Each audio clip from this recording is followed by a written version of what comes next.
দাঁড়ালি চলবো সবাই মিললে সবাই দাঁড়ান সবাই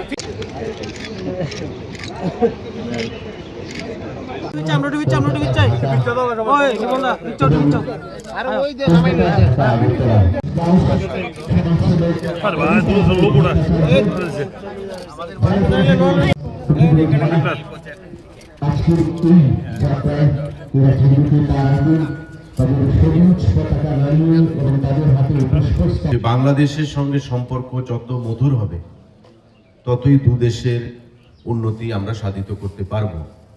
এবং আমরা মনে করি যারা ত্রিপুরাবাসী একজন ভারতবাসী হিসাবে যে বরাবর বাংলাদেশ আমাদের কাছে পরিবারের সদস্য হিসেবে আমরা গণ্য করেছি, আজও আমরা বাংলাদেশকে আমাদের পরিবারের সদস্য হিসেবে গণ্য করি, নিকট আত্মীয় হিসেবে গণ্য করি।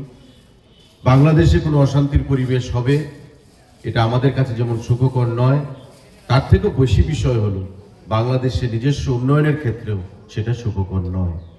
তাই মাঝখানে যে বিপরীত পরিস্থিতি তৈরি হয়েছিল সেই বিপরীত পরিস্থিতিকে কাটিয়ে উঠে গণতান্ত্রিক পরিবেশে একটা নতুন সরকার গঠিত হয়েছে।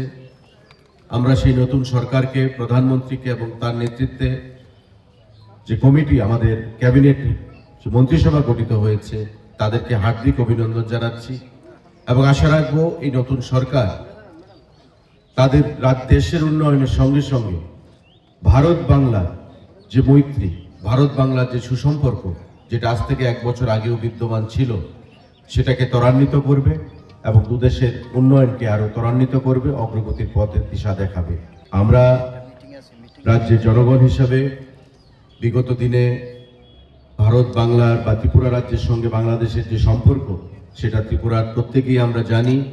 তাই এই বাস সার্ভিস পরিষেবা যে চালু হয়েছে বা বাংলাদেশের যেখানে অ্যাসিস্ট্যান্ট হাই কমিশনারের অফিস, তাতে ভিসার লাইন আমরা পত্রপত্রিকাতে দেখতে পেয়েছি যে লাইন সেখানে আবার পুনরায় সেখানে শুরু হয়েছে, তাতে আমরা খুবই উৎফুল্লিত, খুবই আনন্দিত।